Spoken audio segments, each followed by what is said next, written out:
जय साई राम आप सभी साई भक्तों को। आज मैं एक छोटा सा मैसेज आप सबको देना चाहती हूँ।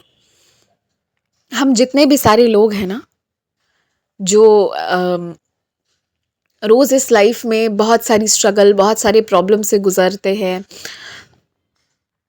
एक बात मैं कहूँ, हमारे बहुत सारे जो टेंशन जो हमारे लाइफ में आती है वो हमारे खुद के कारण नहीं होती है, हमारे आसपास वाले लोगों के कारण होती है। आप ये चीज़ फील करना, बहुत ध्यान से देखोगे। जैसे आप वर्क प्लेस पर गए हो, आपकी फ्रेंड की किसी के साथ लड़ाई हो गई, आप और क्योंकि वो आपका बहुत अच्छा फ्रेंड है, फिर आपको उसके कारण स्ट्रेस है। आप घर पर हो, आपके कारण नहीं, मगर आपके परिवार के जो अन्य सदस्य हैं ना, उन्होंने कुछ ऐसा कर दिया है। कोई भी इशू हो सकती है, वो प्रॉपर्टी की इशू हो सकती है, वो डीलिंग की इशू हो सकती है, कुछ भी हो सकता है, रहने की इशू है, कुछ भी, कोई भी फैमिली फंक्शन की कुछ भी ऐसा कर दिया है कि प्रॉब्लम आपको हो रही है।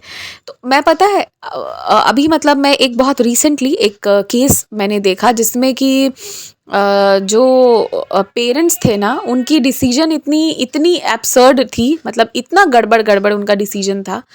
माइंड एकदम भी खोल कर उन्होंने सोचा नहीं, बस एक नैरो माइंड से उन्होंने सोचा, और उसके बाद उनके प्रॉपर्टी की इतनी सारी प्रॉब्लम हो गई, और पता है उसका इम्पैक्ट उनके बच्चों पर पड़ने लगा।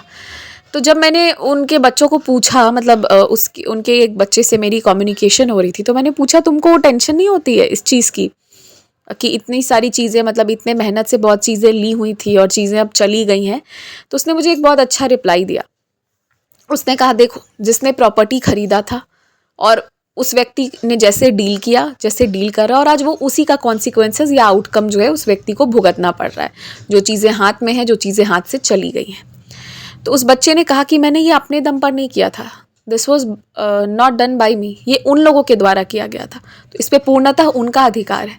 तो भले ही कल को अगर ये चीज़ होगी भी तो मेरे पास आए, या कल को कहीं भी जाए, किसी के भी पास जाए, मैं इसको ना अपने आप से एसोसिएट नहीं करी हूँ, क्योंकि मैंने इस पर जी जान लगा के मैंने इसको खड़ा नहीं किया है, मैंने इस पर मेहनत नहीं की है, मैंने इस पर एफर्ट नहीं लिए, तो मैं इसके बारे में सोचूंगी भी नहीं। मेरा इस पर फिर अधिकार नहीं है कि मैं इसको क्लेम करूं या सोचूं। चलो लॉ हमें देता है या जो भी चीज़ें हैं वो बाद की बात है, बट जिस चीज़ को मैंने कुछ किया नहीं है, मैंने खुद के दम पर कुछ किया नहीं है, तो मैं उसके लिए नहीं सोच रही हूँ। उसके लिए जो हो रहा है बस मैं विटनेस होकर सब सारी चीज़ें देख रही हूँ कि कैसे क्या हो रहा है, कि कैसे कुछ लोगों के एब्सर्ड डिसीजंस का परिणाम उनको भुगतना पड़ रहा है। तो जब मैंने ये सुना तो मुझे ये बात वाकई में बहुत अच्छी लगी, तो मुझे लगा कि मुझे ये शेयर करना चाहिए कि आप कोई भी काम कर रहे हो ना, तो अपने दम पर करो, ठीक है। आप काम लोगों को डिवाइड कर रहे हो वो बात अलग है, पर जो आपका काम है ना, जो आपको एकदम फर्म एंड फाइनल चाहिए, वो किसी पे आश्रित होकर नहीं, अपने दम पर करो, ठीक है। और अपने तरफ से इतना क्लियर होके करो कि कल को अगर कोई भी अप डाउन होने लगे ना, तो आपके पास हर चीज़ का प्रॉपर जवाब हो, क्योंकि आपने सही तरीके से किया है। कोई भी काम हो, not about business, not only about property, कोई भी चीज़ हो, उसका एक वे होता है, एक कंडक्ट का वे होता है। जब आप बिजनेस वगैरह के लिए जाओगे तो कानून की किताबों में उसका नियम होता है। जब आप घर परिवार में रहोगे तो एक हमारा फैमिली का चला आया डेकोरम, एक फैमिली का चला आया एक तरीका होता है, तो आप उसको फॉलो करो, उस तरीके से आप काम करो। और अपने जो चीज़ की जिम्मेदारी आपके पास है, या आप उठा रहे हो या अपना कुछ इन्वेस्ट कर रहे हो ना, तो उसके सारे एस्पेक्ट्स को अच्छे से देख लो, और अपना वहाँ पे फिर अपना बेस्ट देकर करो। और उसके बाद कोई सवाल करे ना, तो आपके पास जवाब हो कि नहीं, आपने ये सारी चीज़ें की है तो क्यों की है, नहीं की है तो क्यों की है, इतना क्लियर। और कोई भी काम, कोई भी, जब आप स्ट्रेस ले रहे हो ना, किसी भी चीज़ का अगर आपको लेना पड़ रहा है, तो मेक श्योर कि आपके ही काम के कारण आप ले रहे हो, दूसरों के कारण नहीं। ये भी एक चीज़ है, दूसरों का जो काम है, दूसरों की जो भी चीज़ है, आप उसको हेल्प करो। आप उसके लिए आउट ऑफ द वे भी जाना है तो जाओ, बट डोंट टेक स्ट्रेस। तो स्ट्रेस तो वैसे भी नहीं लेना चाहिए, पर जो थोड़ा भी हम टेंशन लेते हैं ना, वो अब आप इंश्योर करिए कि उन्हीं चीज़ों के लिए लीजिएगा जो आपने अपने दम पर किया है।